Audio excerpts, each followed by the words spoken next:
Bien, bien, bien, bien, mis queridos, agradecidos al Señor que nos da calor también, tan bastante humedad, así que va a seguir lloviendo hoy, ¿quién sabe?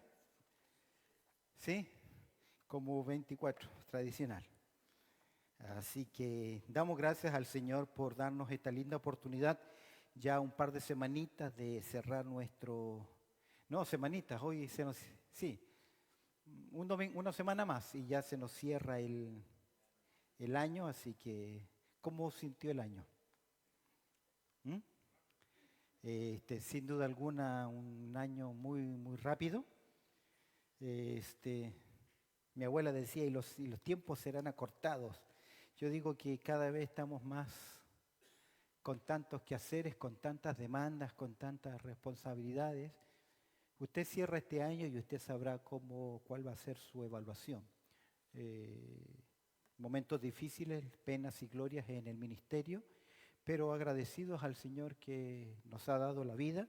Algunos han luchado, algunos con muchos cambios, con situaciones a veces que no se pueden controlar, pero que Dios en su soberanía las permite, cosas que nos han pasado.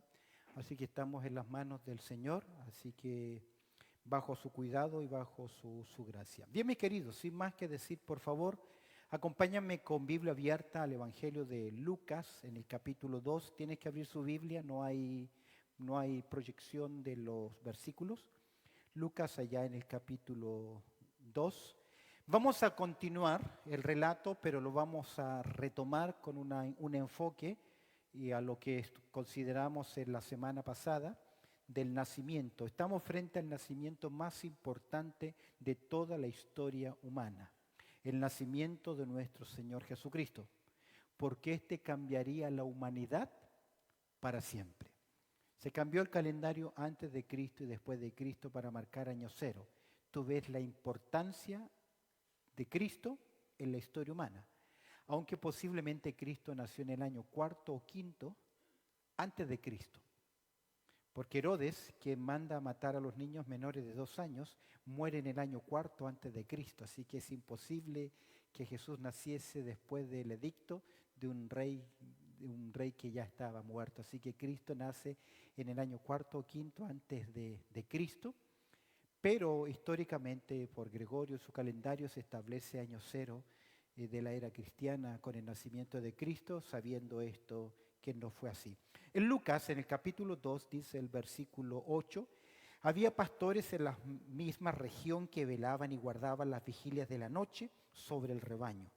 Y aquí se les presentó un ángel del Señor y la gloria del Señor los rodeó de resplendor y tuvieron gran temor. Pero el ángel les dijo, no temáis, porque aquí os doy nuevas de gran gozo que será para todo el pueblo, que os ha nacido hoy en la ciudad de David un Salvador que es Cristo el Señor. Esto os servirá de señal.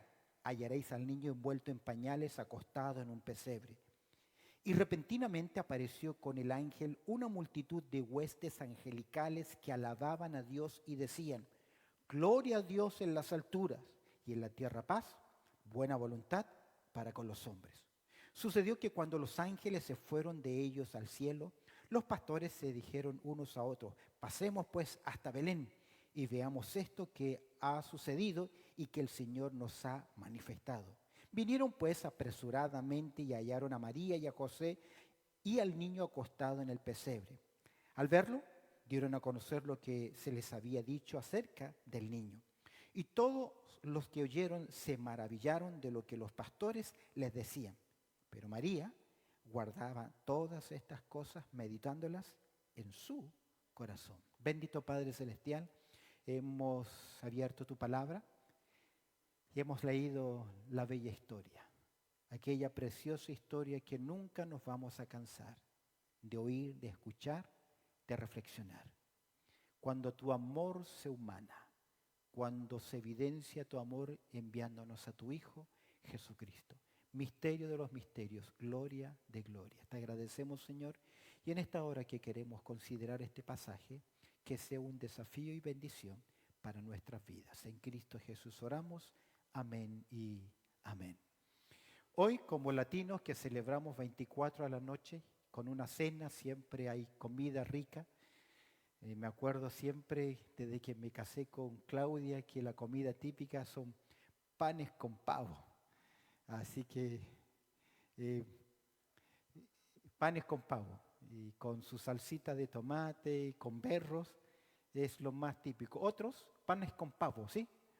Y para otros, para mí, mi país era un buen asado, hasta que ya subimos un poquito de nivel y podíamos comernos un pavo.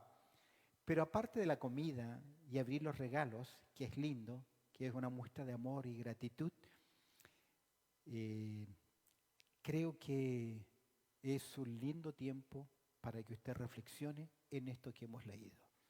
Si tenemos la oportunidad de antes de cenar, antes de comer, leerlo para darle el verdadero sentido a la ocasión. Si no solamente es un momento más comercial, pero si podemos detenernos antes de dar gracias por los alimentos, el jefe de familia puede decir, hijos o familia, creo que antes de comer debemos recordar la bella historia o aquella preciosa historia. ¿Recuerda la canción Oh Sole Mío? Oh bella historia, la historia de Jesús, la historia del nacimiento. Consideremos entonces rápidamente el accionar de los pastores ante la revelación recibida. Estamos un poquito tarde, ya pasamos ya el título. Lucas capítulo 2, versos 8 al 20. Observa conmigo, vamos a ver las consideraciones al pasaje y veamos algunas reacciones. ¿Cómo reaccionó? Vamos a ver el accionar acá de los pastores, pero también al final vamos a mirar cuál es el accionar de María, qué es lo que ella hace. Lo primero, como ya consideramos el domingo anterior, es la aparición del pregonero. Versículos 18 al 23, encontramos ahí la aparición del pregonero, los versos 8 al 13. Y lo primero que observamos al mirar estos versículos es la reacción o el asombro de los pastores que van a recibir en esa noche una interrupción celestial, sin saberlo, sin saberlo. Ahí estaba tal vez Herodes mirando los cielos con su gloria, con su majestuosidad, considerando que él es rey, sin darse cuenta que tal vez a kilómetros de él nacía ¿quién? El rey de reyes y señor de señores. Y a los pastores, vemos el asombro de los pastores. Verso 8 dice, había pastores en la misma región que velaban y guardaban las vigilias de la noche sobre su rebaño. Posiblemente los pastores que surtían para las ofrendas o los sacrificios en el tabernáculo. Ahí están los pastores, no sabemos qué están conversando, Lucas no nos dice, pero observa el verso 9 y mira el asombro de ellos. Y aquí, es decir, de repente se presentó un ángel del Señor. Se interrumpe su conversación, su charla, tal vez a la noche están riendo, compartiendo. No sé si usted ha estado en fogata, siempre más cariñoso, más ameno. Hay una atracción, hay algo especial cuando usted tiene una fogata y está alrededor. No tenían ellos marshmallow para comer, así que, pero ahí estaban disfrutando de ese tiempo especial. Y repentinamente ocurre algo. Desde el cielo, Dios envía a un mensajero. La palabra ángel, ángelo, significa enviado o mensajero. Y esa es la función principal de ellos. Estamos en un tiempo en la narrativa bíblica que Dios está usando aún ángeles para hablar. Ya Dios le habló a José, ¿recuerdas el estudio del miércoles? Le habló en el sueño, el ángel entra en su mente y en el sueño recibe este mensaje de parte de Dios. Vemos que los ángeles son espíritus ministradores. Hay ángeles que ministran en el trono de Dios y hay otros ángeles que ministran desde el trono de Dios. La Biblia no nos dice exactamente la ubicación de ellos. Se habla que ellos se mueven en las regiones celestes. Yo creo que la tierra fue creada para el hombre y el cosmos fue creado para los ángeles. Recuerda que Satanás andaba dando que rodeando la tierra, creo que el cosmos o el universo es el lugar de los ángeles, de todos los ángeles. Los ángeles fueron creados en rangos. Hay querubines, serafines, hay arcángeles, hay protectores, hay ángeles que tienen responsabilidades de traer juicios, hay ángeles que traerán trompetas, hay ángeles de juicio. Dios utilizó y utiliza a los ángeles de muchas formas. Y en este momento, en la narrativa bíblica, aún no hemos recibido el Nuevo Testamento. Aún Dios sigue hablando de muchas formas y de muchas maneras hasta que nos hablaría por medio del Hijo, el Verbo encarnado y el Verbo escrito. Y aquí se les presentó un ángel del Señor. Observa, este ángel va manifestando la gloria del Señor, ya que el texto dice, y la gloria los rodeó de resplandor. Imagínate estos hombres pastores con el nivel de formación que ellos tienen, con la superstición de que nadie ve a Dios y queda vivo, y se sorprenden con esa luz casi incandescente que manifiesta la Chequina, la gloria de Dios. Es parte de la expresión de la gloria de Dios. Es lógico la reacción. ¿Cuál fue la reacción de ellos? Tuvieron gran temor, o mejor dicho, pavor. Quedaron ellos ahí enmudecidos frente a este resplandor. Veamos entonces qué ocurre con ellos. Vemos la aparición del pregonero, el asombro de los pastores. El mensajero, como ángel, tiene una misión. Mire el anuncio del pregonero, lo estudiamos en la semana pasada. ¿Cuál es el mensaje, el anuncio del pregonero? Lo primero que les dice, que es repetitivo, que es un mandato continuo de nuestro Señor Jesucristo, es no temáis. Pero el ángel les dijo, no temáis. Y es interesante porque el hombre vive con temores. Producto del pecado es el temor, los miedos, las fobias. Hace años atrás el Señor me permitió en Argentina llevar un matrimonio a Cristo. Ella era tremendamente temerosa. Vivía en la casa de sus padres en un segundo piso, tenía que salir por la parte trasera al patio y luego una escala a subir al segundo piso. Jamás ella salía de tarde o de noche sola, por temor a la oscuridad, al miedo. La oscuridad le infundía temor. No sé qué habrá pasado en su vida, pero lo interesante fue que cuando ella se convirtió a Cristo y llegó a la tarde, ella se expuso ahora, dijo, ahora voy a salir, porque yo sé que hay alguien que está conmigo, aunque ande por valles de sombra o de muerte, no temeré mal alguno. Y por primera vez ella salió. Al principio dudó, pero luego caminó y avanzó sabiendo qué cosa, que el Señor estaba con ella. No importa quién te deje, las crisis que tengas, el Señor siempre estará contigo. Nunca estaremos solos. Por lo tanto, no debemos sentir temor a lo que el hombre nos pueda hacer.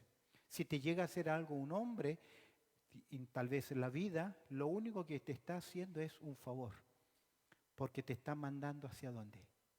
A estar con Cristo, que dice la Escritura, lo cual es muchísimo mejor. Es por eso que aquí encontramos este mandato. Les dijo, no teman. ¿Por qué no deben temer?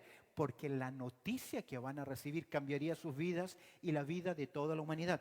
Porque aquí os doy ¿qué?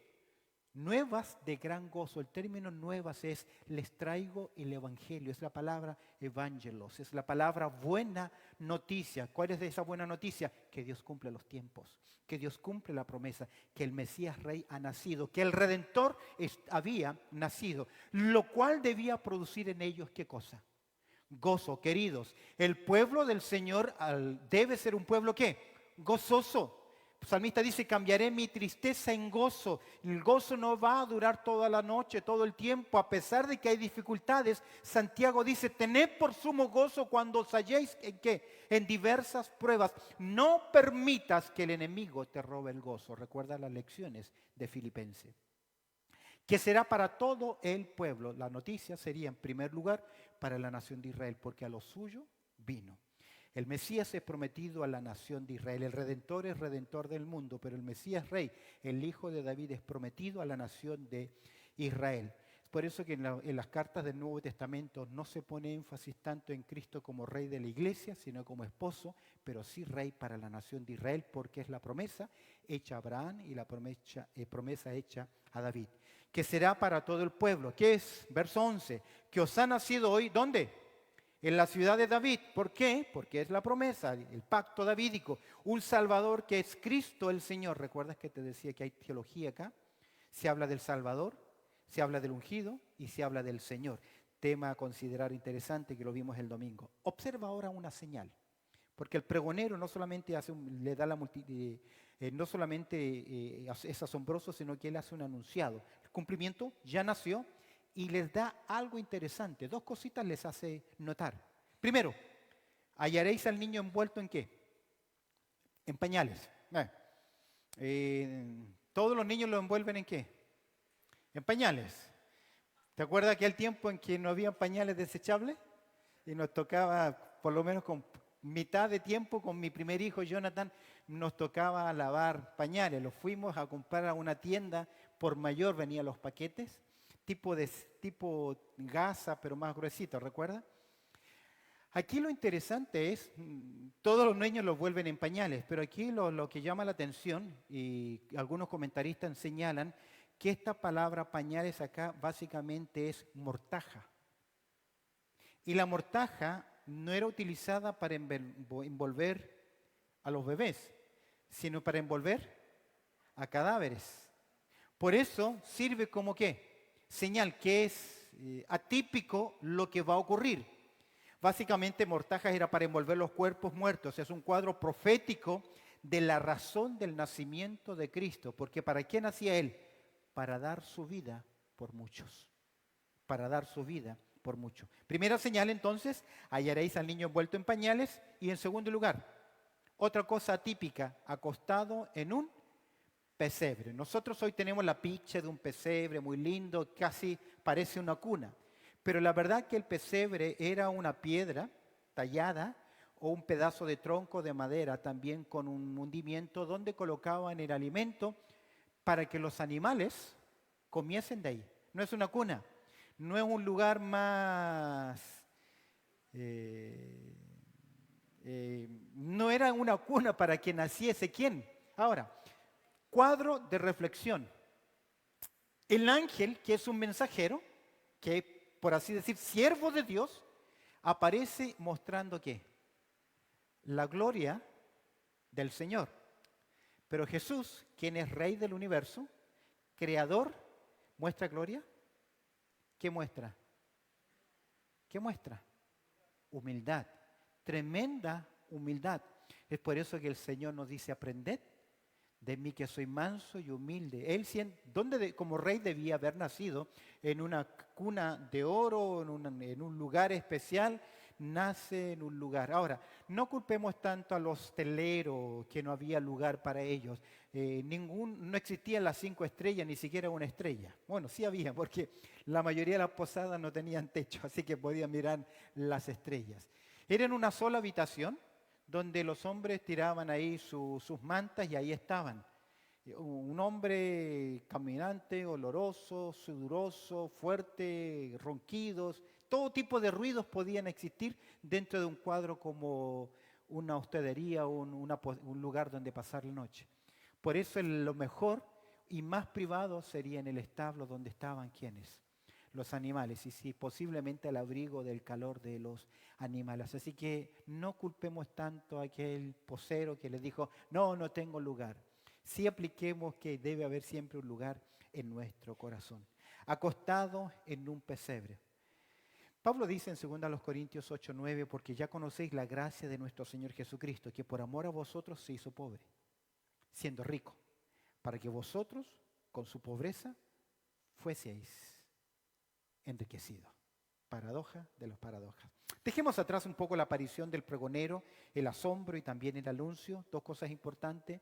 Hallaréis al niño envuelto en pañales y en segundo lugar, acostado en un pesebre. Observemos ahora un cambio de escena, no cambio de escena, pero aparecen nuevos personajes. Vemos acá la proclama angelical, versículos 13 al 14, vemos ahora una proclama angelical. ¿Por qué una proclama angelical? Porque hay ahora otra aparición. Mira el verso 13, mira la multitud angelical que aparece y repentinamente. Ya es repentino la aparición del pregonero. Ahora más repentino es aún que ellos tienen la oportunidad de ver ¿qué? Una visión angelical. Interesantemente, no es que nosotros nos ponemos unos lentes y podemos ver la presencia de los ángeles. Es posible que aquí alrededor nuestro haya la presencia de un ángel y cada uno de nosotros tenga un ángel protector. No es el ángel guardián al cual le puede clamar, pero se entiende que ellos son enviados. ¿Sí?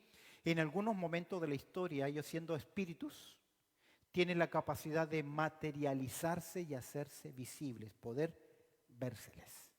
En aquel tiempo, antes del cierre del canon, eran utilizados grandemente en diferentes actividades. Recuerda, los profetas vio como un ejército alrededor.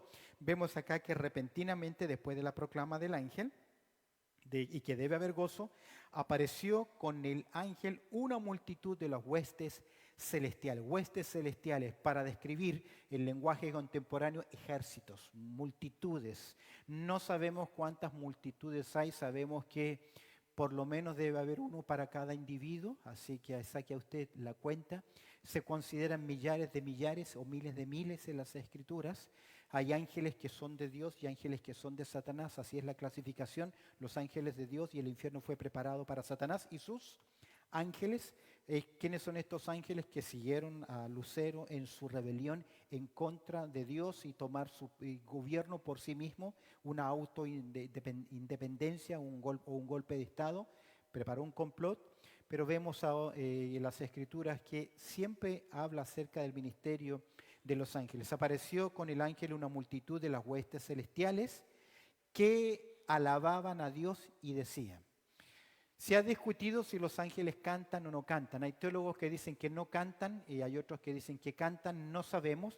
Pero aquí, más que un canto, es una alabanza. Recuerde que la alabanza es una declaración. Puede ser cantada o puede ser dicha. Que alabanza que decía. Mira aquí la proclama gloriosa. ¿Qué es lo que ocurre? Vemos la multitud angelical. Observa ahora el verso 14. ¿Qué es lo que dicen? ¿Qué van a proclamar? ¿Qué alaban? Y esto es interesante, que la alabanza debe estar siempre en aquellos que pertenecen a Dios. Aquí los ángeles alaban a Dios porque son de Dios, y el pueblo de Dios debe alabar. Ahora, la diferencia, creo yo, que entre la alabanza y la adoración que dan los seres angelicales y la alabanza y adoración que damos nosotros, la iglesia o los creyentes, el pueblo de Dios, los redimidos, consiste en una verdad: que estos ángeles que alaban a Dios nunca estuvieron perdidos. Pero el hombre estuvo una vez perdido.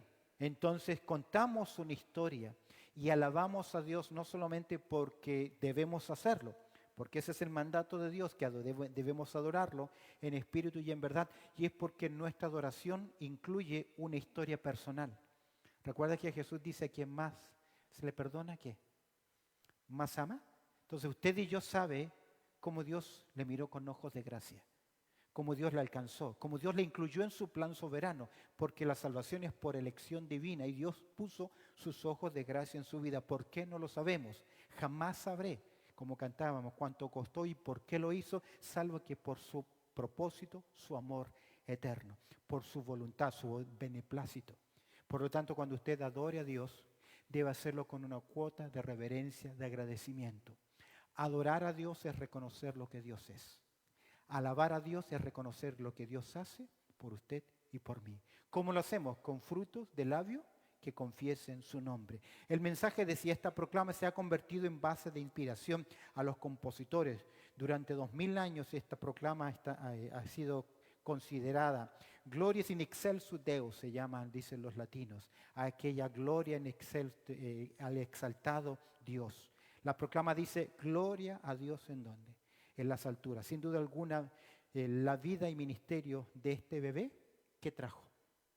Gloria a Dios, al Dios alto, al Dios soberano, al Dios que gobierna, al Dios poderoso, el que creó los cielos y la tierra, el Dios que dice: mía es la tierra y su plenitud, que Él es soberano, Rey de todos, pone reyes, quita reyes y hace conforme a su voluntad. Y aunque no nos guste, la historia que vivimos es la historia que Dios ha planeado, y Dios en su soberanía me incluye en mi aspecto voluntario para implementar su voluntad, pero Dios cumple su propósito. Y es mejor que yo marche de acuerdo a su propósito que en contra de Él. Dios, gloria a Dios en las alturas. ¿Y cómo no se da gloria?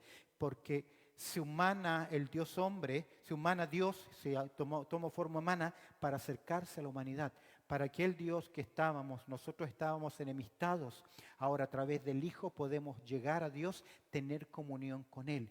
Isaías capítulo 59, verso 2, Dios le dice a la nación de Israel: vuestros pecados han hecho una división entre vosotros y vuestro Dios, de tal forma que Dios gira su rostro, quitando su presencia, su mirada, su ojo de gracia, que fue lo que experimentó Cristo en la cruz cuando Dios giró también su rostro. Es por eso que en la cruz se une al Dios Santo con el hombre pecador. Y esta unión debe llevar siempre gloria a Dios. Todo lo que se hace es para alabanza de la gloria de Dios. En la teología, los que estudian y describen cuál es el propósito de la revelación bíblica y de la historia, algunos dicen que la historia, el propósito de Dios es la redención del hombre, tiene un propósito soteriológico. Si es cierto, hay otros que ven que el propósito de Dios es la gloria a Dios. Y si es cierto, Pablo dice que todo fue hecho para alabanza y la gloria de su gracia. Yo creo que el propósito de Dios es un propósito soberano. Dios demuestra en la historia de la humanidad quién es el soberano del universo, de tal forma que Él lleva la gloria y extiende también su gracia. Su reino se cumplirá aunque el hombre diga no quiero. Todo lo que Dios ha dicho se cumplirá. El cielo y la tierra podrán pasar, pero su palabra permanece.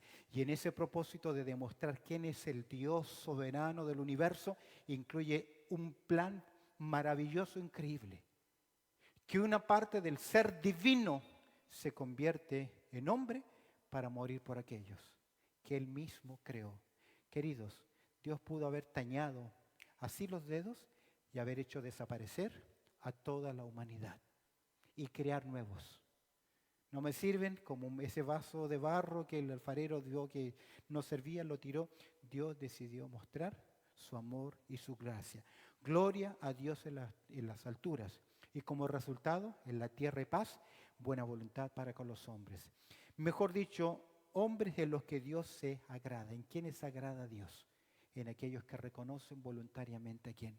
A Cristo Jesús como su Señor. Y ese que reconoce voluntariamente a Cristo como su Señor, ¿qué recibe en su corazón? La paz. ¿La paz con quién?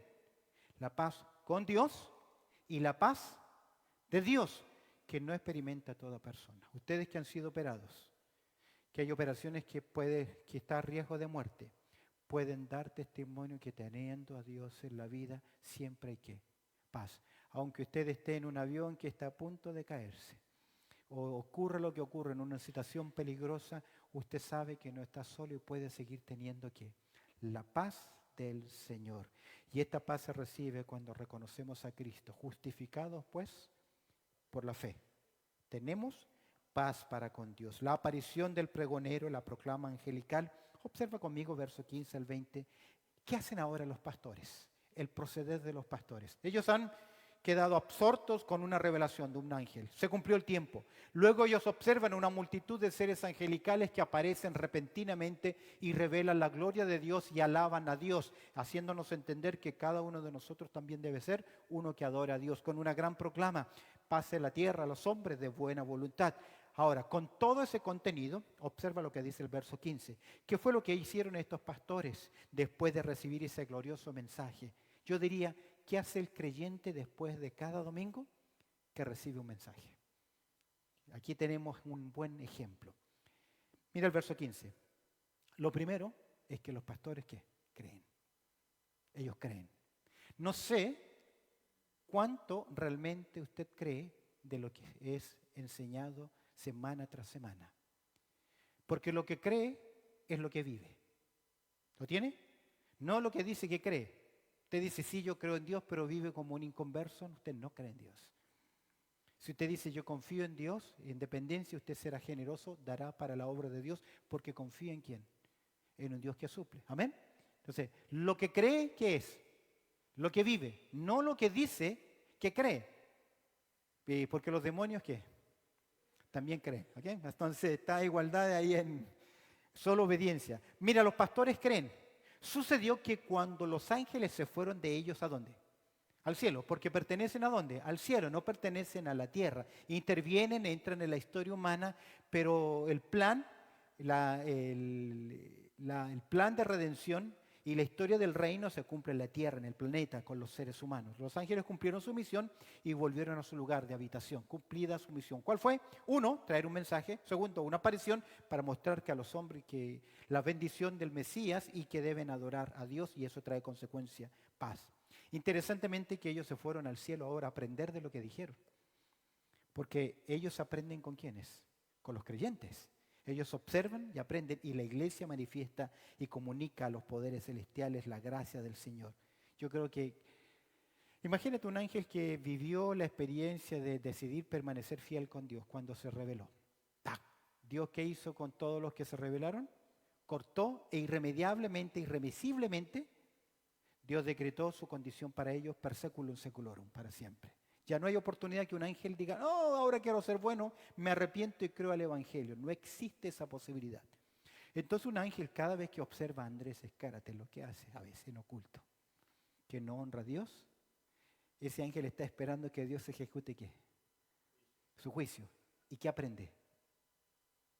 De la gracia y misericordia, porque cuando el Padre levanta su espada para cortar a Andrés Escárate por su pecado, ¿quién se pone de pie? El Hijo, e intercede por nosotros. Ellos van aprendiendo de esa gracia. Los pastores, observa ahora qué hacen ellos. Los pastores se dijeron unos a otros. ¿Qué se dicen?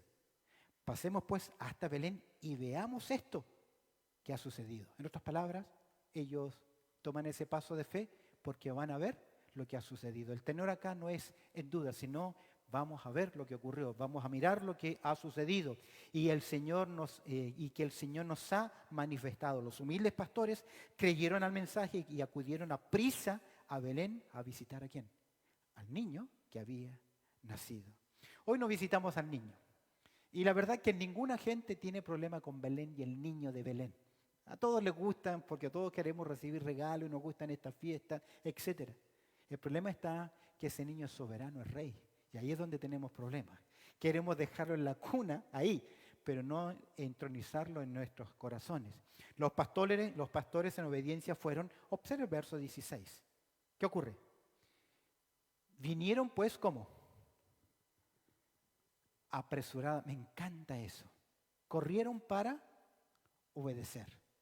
Usted que escucha semanalmente un mensaje, hoy sobre todo sea generoso, dé un regalo.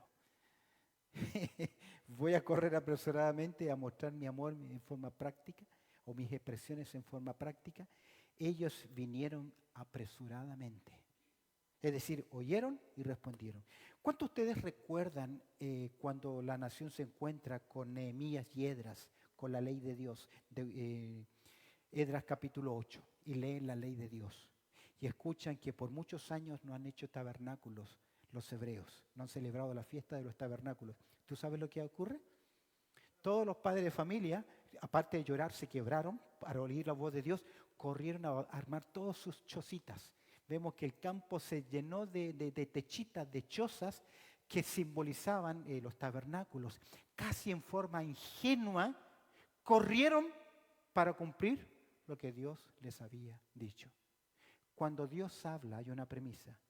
Algo sucede. Pero la pregunta es, ¿sucede eso en mis corazones cada vez que yo oigo la voz de Dios? Vinieron pues apresuradamente, sin demora, vienen a Cristo. Gran ejemplo de obediencia al escuchar la voz del mensaje de Dios. Y el texto dice, hallaron. El término hallar no es que salieron y ahí estaba. La idea es que comenzaron a buscar, a mirar. ¿Dónde era? Porque ellos no tienen una estrella. Los intérpretes de los magos vinieron y la estrella se posó exactamente donde era el lugar. Ellos no tienen estrella, ellos solo tienen dos señales. ¿Cuáles son? Los pañales y el niño en un pesebre. Y ellos hallaron a María y a José y al niño acostado ¿en dónde? En el pesebre. Buscaron hasta encontrarlo. Reconocen al niño por las dos señales. Ahí ven el cuadro, las dos señales. Los sabios tuvieron una estrella, pero estos pastores solamente dos indicadores. ¿Qué necesita el hombre? ¿Qué necesita usted para creer? ¿Necesita señales? ¿O sencillamente creer en la verdad de las Escrituras? ¿Qué contraste vemos acá? Lo decía al principio. Niño, mortajas, en una cuna, en un lugar de dar de alimento, reflejando completa humildad, y los ángeles manifestando la gloria del Señor. Dos contrastes increíbles. Por eso es que Pablo dice en Corintios, ¿quién te reconoce? ¿Por qué te haces mayor? Si todo lo que tienes, lo has recibido. En otras palabras, debe haber humildad. ¿Qué vemos en los pastores? El proceder. Los pastores creen. En segundo lugar, los pastores comparten. No se quedaron callados. El que recibe el Evangelio no puede quedarse callado. Usted que entiende el Evangelio, ya sus conversaciones con el círculo de amistad no pueden ser las mismas. Usted debe hablar ¿de quién? De Cristo, de lo que ha recibido. Y al verlo, dieron, dice el verso 17, los pastores comparten, y al verlo dieron a conocer lo que se les había dicho acerca del niño. ¿Qué se les dijo? ¿Qué es el cumplimiento? ¿Qué es el Mesías? ¿Que lleva gloria a Dios? ¿Que estaría envuelto en pañales? ¿Estaría en una cuna? Todos estos detalles. Esta es una sola palabra que significa dieron a conocer. 3 palabritas en castellano, una sola en griego, que significa contar por partes, dar a conocer. Es decir, en una sola palabra de ellos se dice, incluye todo lo que ellos recibieron. Ellos sencillamente compartieron. ¿Qué compartieron?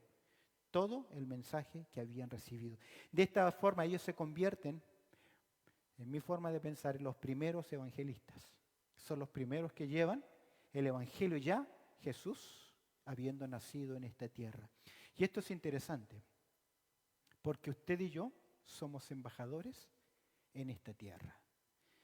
Según a los Corintios 5:20 dice lo siguiente, así que somos embajadores en nombre de Cristo, como si Dios, no es Dios rogando por nosotros, pero como si Dios rogase por medio de nosotros. Pablo dice, con esa actitud de decirle a las personas, casi rogándole, les conviene venir a Dios.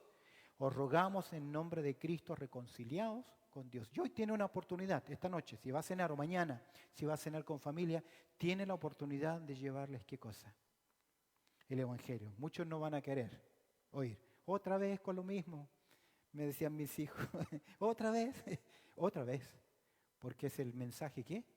Eterno del Evangelio. Y usted es responsable. Estos sencillos pastorcitos lo hacen. Verso 18. Y todos los que oyeron, ¿qué?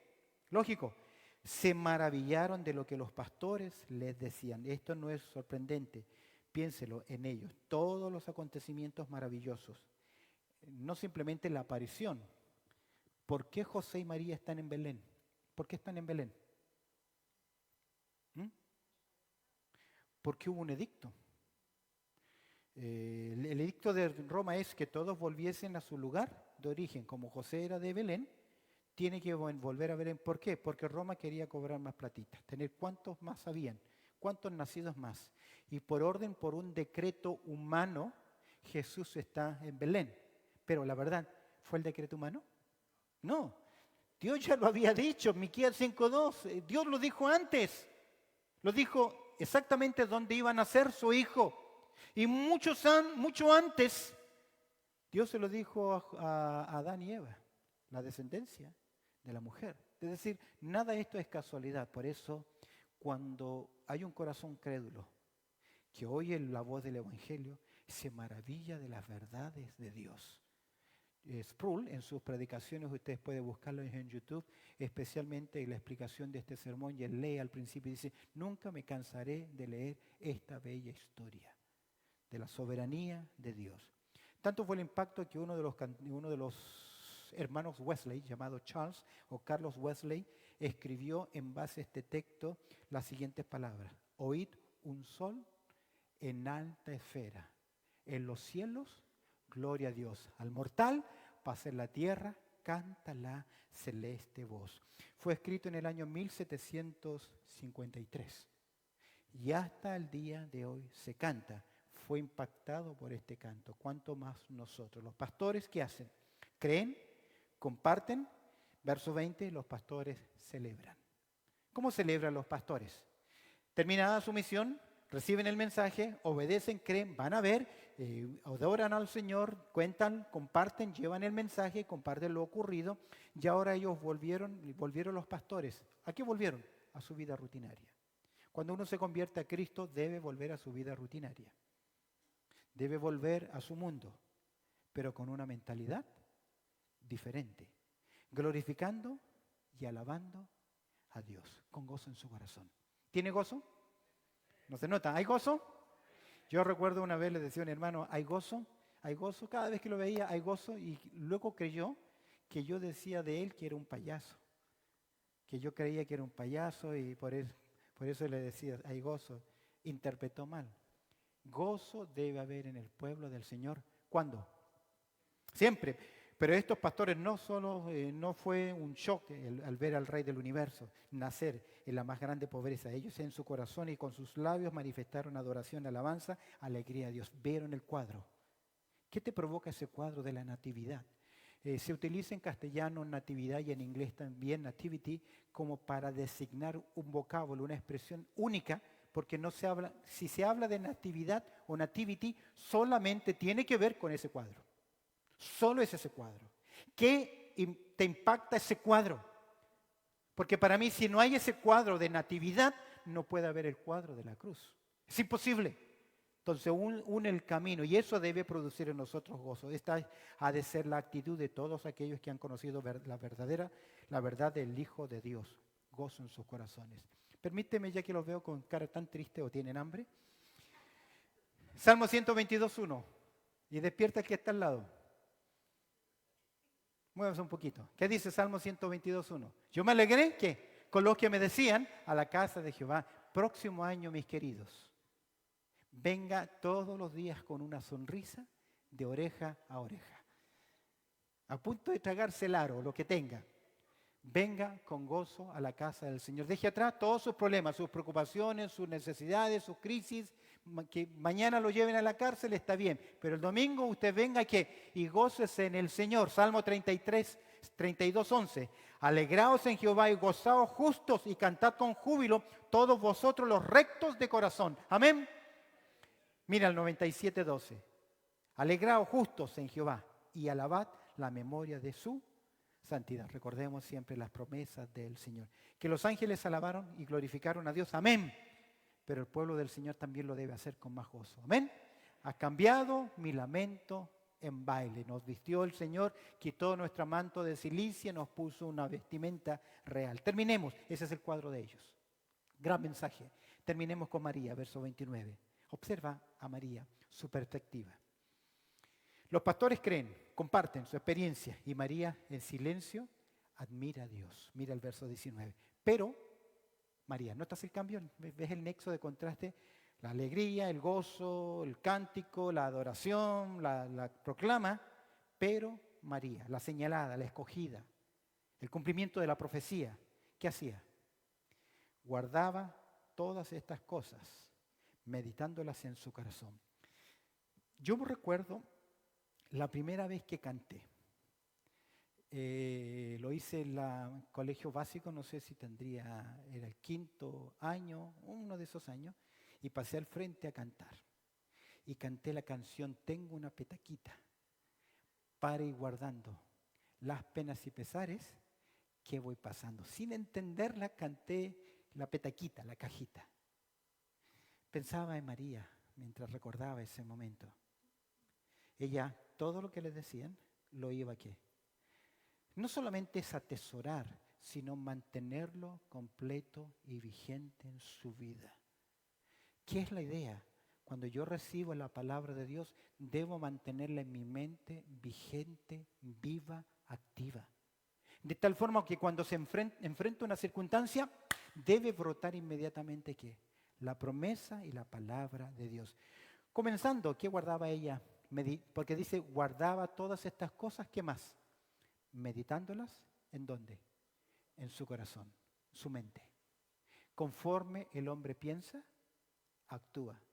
Si usted vive por sentimientos, actuará por sentimientos y se equivocará. Pero si usted vive por convicciones, aunque los sentimientos no le acompañen, usted seguirá manteniéndose firme en su mente. Por eso Pablo dice que debemos llevar cautivo todo pensamiento a la obediencia a Cristo. Su debilitamiento, sus crisis no está en su carne, porque esto no es la carne, este es el vehículo. Su carne está en su mente y su carne se activa con los sentimientos, con las emociones y la tentación apunta a esa área en su vida. Ella guardaba en su mente. ¿Con qué limpiar el joven su camino? Con guardar su palabra. Nunca se apartará de tu boca este libro de la ley. Es meditar, guardar la palabra de Dios, seguirla permanentemente. Es deber, escúcheme bien, es un desafío leer la Biblia, pero es un compromiso. Es un compromiso que usted debe tener todos los días de su vida. El día en que usted no lea la palabra de Dios, usted está en falta delante de Dios. Porque debemos meditar en ella ¿qué? De día y de noche. Es por eso que hay tanta ignorancia en usted, que cuando hablamos de un libro de la Biblia tiene que recurrir aún al índice cuando usted lleva más de un año como creyente. No puede ser así. Hágase el esfuerzo, memorícese los libros de la Biblia. O dígale a la hermana Chela que le enseñe la canción, cualquiera de las dos. Pero no honra a Dios cuando le dicen Abdía, Habacuc, o le dicen Judas y lo está buscando en el Antiguo Testamento. Eso no puede ser, querido. Eso no honra a Dios. Porque usted debe ¿qué? Conocer. Es que no me da la mente. La mente es un músculo. Nunca deja de aprender hasta cuando le hacen switch off de ahí arriba. De lo contrario, siempre podemos hacerlo. Amén.